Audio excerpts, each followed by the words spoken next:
आइए प्रिय मित्रों, मैं आपका जाना पहचाना विनोद गांव बादरी से भक्तों आपके लिए भेज रहा हूं बहुत एक अच्छी कथा, एक बहुत अच्छी कहानी। ये चैनल है हमारा देहाती अनमोल कहानी यूट्यूब चैनल के सौजन्य से। भक्तों हमें बड़ा गौरव है, बड़ा इस बात का नाज है कि मेरी वाणी को आप बड़ा प्यार देते हैं, बड़ा दुलार देते हैं, बड़ा सम्मान करते हैं और हमारी वीडियो को लाइक और शेयर भी करते हैं, सब्सक्राइब भी चैनल को करते हैं। तो आप लोग को लेके चल रहे हैं। आप इसमें ये दर्शाएंगे 5 वर्ष का बच्चा और किस तरह से परमात्मा की प्राप्ति कर लेता है। भक्तों बताते हैं विद्वान अयोध्या नगरिया में बहुत सुंदर राजा राज करते थे जिनका नाम था मनु। और मनु के 2 पुत्र बताए जाते हैं, उत्तानपाद और प्रियव्रत। प्रियव्रत किसी श्राप के कारण वो वनवासी हो गए थे, वन में जाके भजन करने लगे और अयोध्या के सम्राट बन गए थे महाराज उत्तानपाद। महाराज उत्तानपाद की धर्म पत्नी का नाम था, जो उनके लिए आई थी, उन रानी का नाम था सुनीति। सुनीति का अर्थ कहता है सुर धन नीति, सुंदर नीति वाली को कहते हैं सुनीति। सुनीति बहुत अच्छी रानी है, बहुत पतिव्रता है। सुबह अपने पति के चरणों का दर्शन करती हैं, पति के चरण स्पर्श करती हैं और उसके बाद में अपने दैनिक कार्य में बिजी हो जाती हैं, दैनिक कार्य में लग जाती हैं। और मैं हर महिला से ये संकेत करूँगा, हर महिलाओं के लिए संकेत दूंगा कि जो भी महिलाएं जो भाग्य वाली हैं, जिनके पति हैं, सुबह जग करके अपने पति का ही दर्शन करें और दर्शन करने के बाद में चरण स्पर्श करें तो आपके जीवन में कोई अंधेरा आ नहीं सकता। मैं नहीं कहता, ये संतों की वाणी बताती है।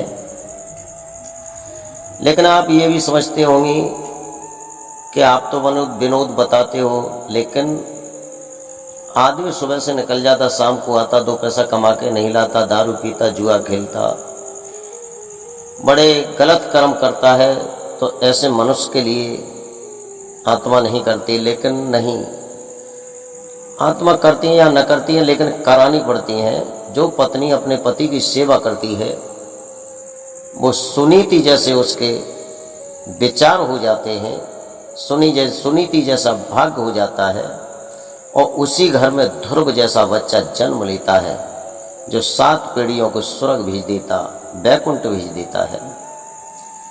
तो भक्तों राजा कितना भी फटकारते, ललकारते, कुछ भी करते, लेकिन महारानी सुनीति का यही विचार था कि सुबह जग कर के पति के दर्शन करना और अपने पति के चरण स्पर्श करना और उन्हें नहलाना धुलाना, उनके कपड़े अपने हाथ से साफ करना।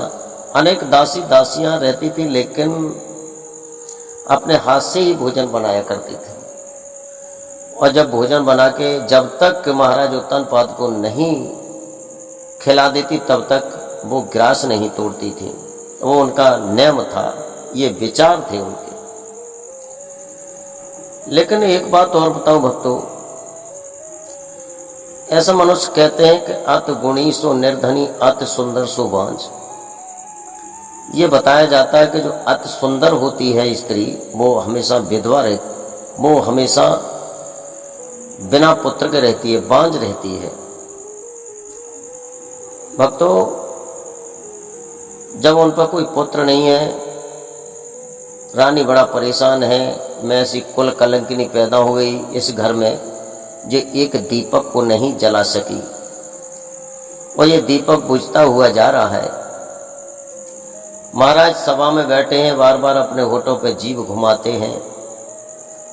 मंत्री कहता है महाराज क्या बात है, आप कैसे, आपके होठ कैसे सूख रहे हैं, आपके चेहरा पर कोई उमंग दिखाई नहीं दे रही, कोई चमक दिखाई नहीं दे रही है। भक्तों, महाराज कहने लगे, क्या बताऊं मंत्री, आप तो जानते ही हैं मेरे घर में कोई पुत्र नहीं है, और जब पुत्र जिस घर में नहीं होता वो घर शमशान के समान होता है। मंत्री कहने लगे, तो महाराज, रानी के कोई पुत्र ने जन्म लिए नहीं लिया है तो आप एक काम करिए, आप दूसरी शादी कर लीजिए। जब कहा कि दूसरी शादी कर लीजिए तो राजा एकदम टकटकी लगा के देखने लगे। मंत्री ने नीचे नजर करते हुए कहा, महाराज, मैंने ऐसा कहा बुरा कह दिया जो आप मेरी तरफ नजर गाड़ गए हैं। महाराज उत्तानपाद कहने लगे, नहीं मंत्री, आपने गलत नहीं कहा, जो कहा आपने मन से सही कहा है, लेकिन हमारे घर में दूसरी रानी है, तो भला बताओ मैं कैसे दूसरी शादी कर सकता हूं।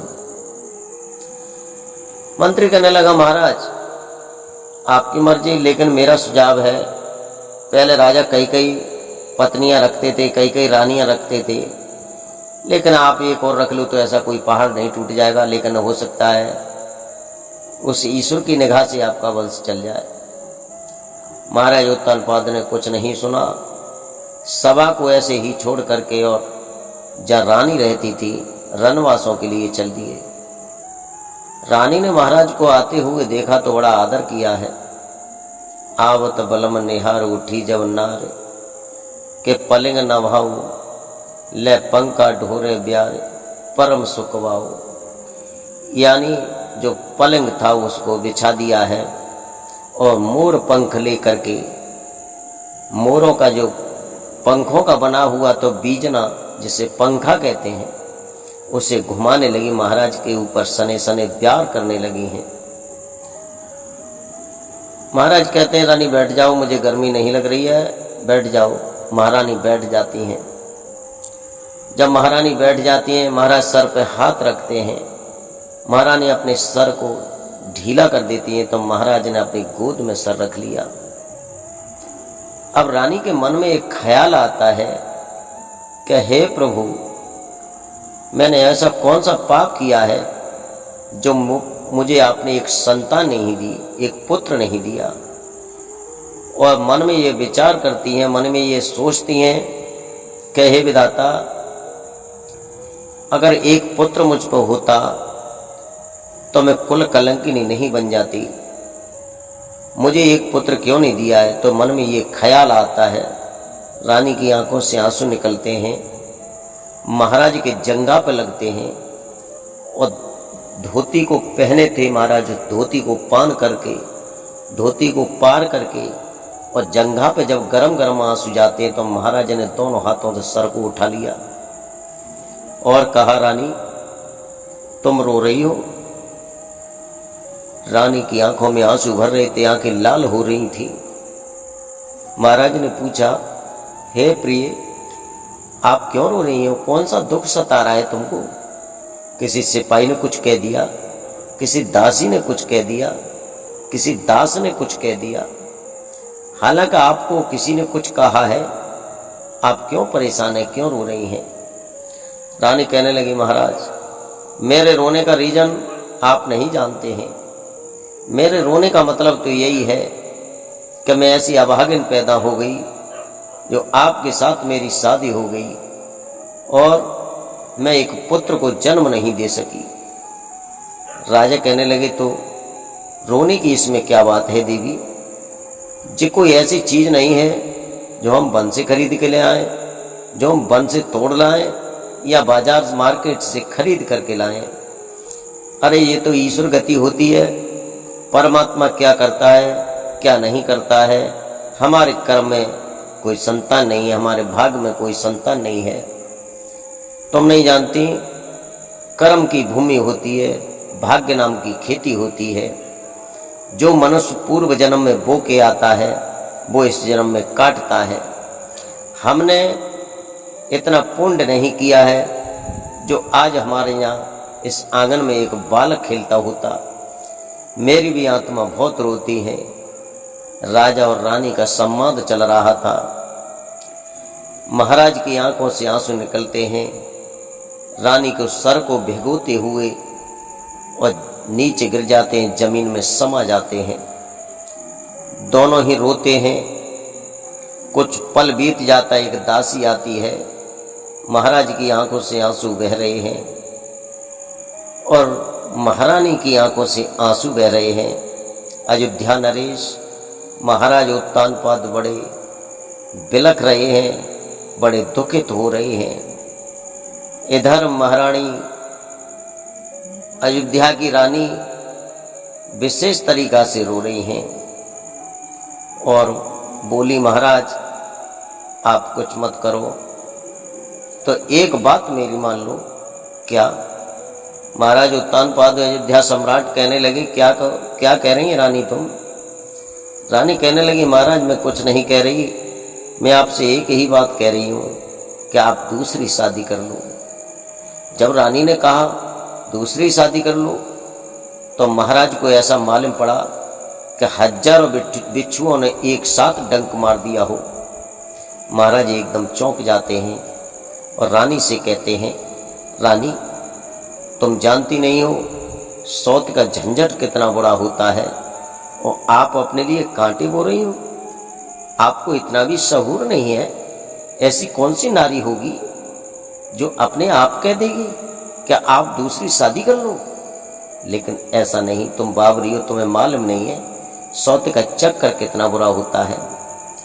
और भक्तों, आपसे मैं संकेत करता हूँ, जो यहाँ से आगे की कथा है जिसमें ध्रुव चरित्र आएगा, ध्रुव का जन्म आएगा, वो किस तरह से होता है। ध्रुव और महाराज दूसरी शादी कर लेते हैं जिसका नाम सुरुचि होता है। तो सुरुचि छोटी वाली रानी होती है, उससे तो पैदा होते हैं उत्तम, और बड़ी वाली रानी से पैदा होते हैं राजकुमार ध्रुव। तो अगले वॉल्यूम में बताऊंगा मैं किस तरह से, और इसी तरह से हमें लाड़ करते रहें, दुलार करते रहें, प्यार करते रहें।